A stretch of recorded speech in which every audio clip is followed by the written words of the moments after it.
భారతదేశంలో ఆర్ఎస్ఎస్ భావజాలంతో కూడినటువంటి బీజేపీ రాజ్యాధికారానికి వచ్చిన తర్వాత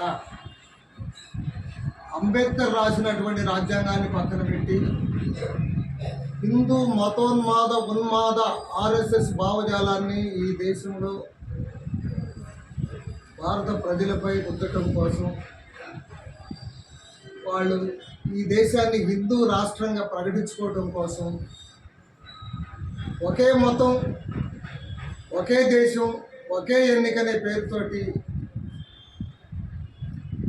హిందూ అనే మతాన్ని ఈ దేశంలో అందరూ హిందువులైనప్పటికీ హిందూ ఉన్మాదాన్ని కొంతమంది ప్రజలకి ఎక్కించి ఆ మత ఉన్మాదంలో వాళ్ళు ఏం చేసినా ఇదే రైట్ అనేటట్టు భారత ప్రజలను నమ్మించి మోసం చేస్తున్నటువంటి భారత ప్రధాని మోడీ, అమిత్ షా,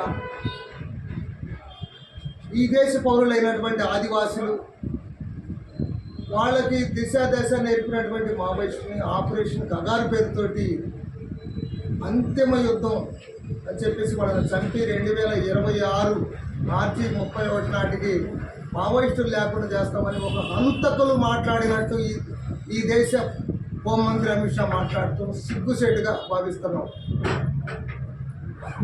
ఈ దేశంలో మావోయిజం బావాలి ఉండదు. మావోయిజం 26కి 26 కాదు, నువ్వు 66 కూడా మావోయిజాన్ని అర్థం చేయలేవు. ఈ దేశంలో రైతాంగ పోరాటాలు, రైతుకి సరైన న్యాయం జరగనంత కాలం, రైతుకి గిట్టుబాటు ధర లేనంత కాలం, కల్తీ ఎరువులు ఉన్నంత కాలం, ఈ దేశంలో మతము కులము ఉన్మాదం ఉన్నంత కాలం, ఆకలి అంటరానితనం ఉన్నంత కాలం నువ్వు మావోయిజాన్ని ఏ కోశాన్ని కూడా అంతం చేయలేవు. ఎందుకంటే ఇది ఆకలైనటువంటి వాడు, మత వివక్షకి కుల వివక్షకు గురైనటువంటి వాడు వాడి మార్గాన్ని ఎంచుకొని ముందుకు వెళ్తూ ఉంటాడు. అంతేగాని నువ్వు సమాజం స్థాపిస్తాను, ఈ దేశంలో ఒకే మతం ఒకే ఎన్నికన్నా ఓడివి, ఈ దేశంలో ఒకే కులం చేయాలి, అలాంటిది లేకుండా కుల వ్యవస్థని మత వ్యవస్థని రెచ్చగొట్టి ఈ మతాన్ని హిందూ మతాన్ని ప్రజల మనోభావాలు ఎక్కించి క్రైస్తవులపైన, ముస్లింలపైన, ఆదివాసీలపైన, నక్సలైట్లపైన మారణకాండ సృష్టించి నువ్వు రాజ్యాధికారానికి రావాలనుకుంటున్నావు తప్పితే ప్రజలు శాంతియుత పరిపాలన అందించి మావోయిస్టుతో చర్చలు జరిపి పరిపాలన విధంగా నువ్వు రాజ్యాధికారానికి రావాలని ఏ కోశాన లేదు నీకు. పౌర హక్కుల సంఘం ఈ దేశంలో పీడిత ప్రజల పక్షాన గొంతుకి మాట్లాడుతూ ఉంటుంది. అలానే మోడీ, అమిత్ షా నక్సలైట్లతోటి శాంతి చర్చలు జరిపేంత వరకు మిమ్మల్ని ఎండగడతానే ఉంటుంది పౌర హక్కుల సంఘం. బేషరతుగా సుప్రీంకోర్టు చెప్పినట్టు మావోయిస్టు పార్టీ అమరులైనటువంటి అమరుల మృతదేహాలు వాళ్ళ కుటుంబ సభ్యులకు వెంబటే ఇవ్వాలి. అది పౌర హక్కుల సంఘం హైకోర్టులో కూడా రిట్ ఉన్నది. శవాలు కుళ్ళిపోయిన తర్వాత దుర్భరమైన పరిస్థితుల్లో నువ్వు శవాలు ఇచ్చి ఆ జనాన్ని అవహేళన చేయటం తప్పితే నువ్వు చేస్తున్న పరిస్థితి ఇంకోటి లేదు. మోడీ, అమిత్ షాలు ఈ దేశంలో ఉన్మాదం ఆ విధంగా ప్రజల్ని ఎత్తిరెక్కించావు. భారత పాలకులు ఎప్పుడైనా ఒకటి గుర్తుపెట్టుకోవాలి, మీ వెలుగు మసకబారుతుందని నక్సలైట్లను ఆదివాసులను చంపితే మీకు రాజ్యం రాదు. పీడిత ప్రజల విముక్తి కోసం పనిచేసిన రోజే మీకు విముక్తి ఉంటుందని చెప్పేసి మేము బీజేపీ ప్రభుత్వాన్ని హెచ్చరిస్తూ ముగిస్తున్నాం. కేంద్ర ప్రభుత్వం రాజ్యహింసని కొనసాగిస్తుంది. ఏదైతే భారత రాజ్యాంగంలో ఉందో పాలకవర్గాలకి భిన్నమైనటువంటి పద్ధతుల్లో కార్యకలాపాలు సాగినప్పుడు చట్టప్రకారంగా వాళ్ళని అరెస్ట్ చేసి జైల్లో పెట్టి కోర్టు ద్వారా తగిన శిక్షలు వేయచ్చు. కానీ ఒక కేంద్ర ప్రభుత్వం ఈ రకమైన ఒక నరరూప రాక్షసులాగా మరి అమాయకమైన గిరిజనులని, ఆదివాసులను చంపడం అనేది ఈ ప్రజాస్వామ్య దేశంలో ఇది సరైన పద్ధతి కాదు. దేశంలో ఉన్నటువంటి వామపక్ష మేధావులు, విద్యావేత్తలు అందరూ కూడా శాంతి చర్చలు జరగాలని, ఈ దేశంలో ఇలాంటి ఘటనలు జరగకూడదని, దీని ద్వారా దేశాభివృద్ధిలో కూడా చాలా ఇబ్బందికరమైన పరిస్థితులు వస్తాయని ముందుగా మావోయిస్టులు ఈ యొక్క విరమించి శాంతి చర్చలు సిద్ధం కావాలని చెప్పినప్పుడు వాళ్ళు అన్ని విధాలు కూడా సిద్ధపడుతున్నప్పుడు కేంద్ర ప్రభుత్వం మొండి వైఖరితోటి ఇవాళ ఈ ఏదైతే ఆదివాసులు గిరిజనులు ఉన్నారో ఆ ప్రాంతాల్లో ఉండే ఖనిజ సంపద మొత్తాన్ని కూడా మరి కార్పొరేట్ శక్తులకు ఒప్పచెప్పడం కోసం ఇవాళ మాటకాండను కొనసాగిస్తున్నారు. ఇది భారతదేశం లాంటి ప్రజాస్వామ్య దేశంలో ఇది కరెక్ట్ అయింది కాదు.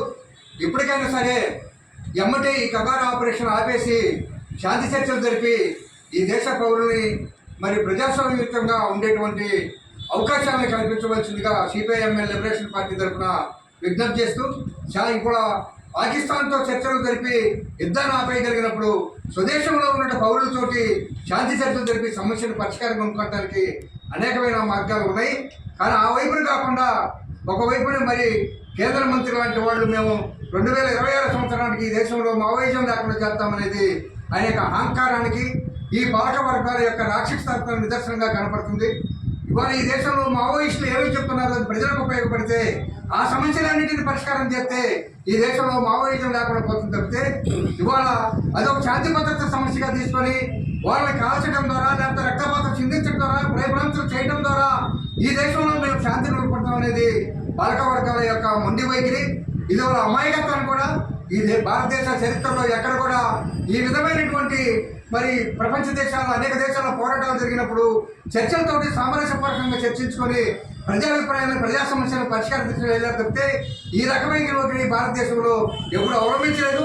ఇప్పుడైనా కేంద్ర ప్రభుత్వం వెంటనే ఈ యొక్క యుద్ధాన్ని ఆపేసి మరణకాండను ఆపేసి ఆదివాసులకి గిరిజనులకి వాళ్ళని రక్షణ కల్పించేసి చర్చల ద్వారా సమస్యను పరిష్కారం చేసుకోవడం చెప్తే మరో మార్గం లేదనేది కూడా సిపిఐఎంఎల్ లిబరేషన్ పార్టీ అభిప్రాయపడుతుంది. ఈ యొక్క ఏదైతే ఇవాళ మరణకాండలో చంపబడ్డారో వారి అందరి సేవలు కూడా సుప్రీంకోర్టు యొక్క నిర్ణయానికి ఆర్డర్కి అనుగుణంగా వాళ్ళ బంధువులకి ఆ శవాలను అప్పగించాలని కూడా డిమాండ్ చేస్తున్నాము. ఇటు సిపిఐఎంఎల్ లిబరేషన్ గుంటూరు జిల్లా కమిటీ. కేంద్రంలోని బీజేపీ ప్రభుత్వం ఇటీవల కాలంలో పెద్ద ఎత్తున దండకారణ్యంలో ఉన్నటువంటి ఆదివాసీలను మావోయిస్టులను ఆపరేషన్ కగారు పేరుతో వాళ్ళని ఏరివేత పేరుతో అంతిమ యుద్ధం పేరుతో చంపివేస్తూ రాక్షస ఆనందం పొందుతూ ఉంది. ముఖ్యంగా మావోయిస్టులైనా ఆదివాసులైనా ఈ దేశ పౌరులే అన్న విషయాన్ని కూడా వాళ్ళు విడిచిపెట్టి కేవలం కొద్దిమంది కార్పొరేట్ శక్తుల కోసం అక్కడున్న దండకారణ్యంలో ఉన్నటువంటి సహజ సంపదలన్నింటినీ కార్పొరేట్ శక్తులు కట్టబెట్టడం కోసం ఆ ప్రాంతాన్ని అంతటినీ ఖాళీ చేయించాలనే ఉద్దేశంతో అక్కడున్న మావోయిస్ట్ పార్టీని అదేవిధంగా ఆదివాసుల్ని ఊచకోతలు పోస్తూ చంపేస్తూ ఉన్నారు. దీన్ని ప్రజా సంఘాలుగా మేము తీవ్రంగా ఖండిస్తూ ఉన్నాం. ఇప్పటికే Nambala Keshavarao, Maoist party chief Nambala Keshavarao, అదేవిధంగా సజ్జల నాగేశ్వరరావు అనే అగ్రనాయకుల్ని తుదముట్టించామని చెప్పి ఇక పార్టీకి మనుగడ లేదని చెప్పి దేశ ప్రధాని మాట్లాడటం, అదే కేంద్ర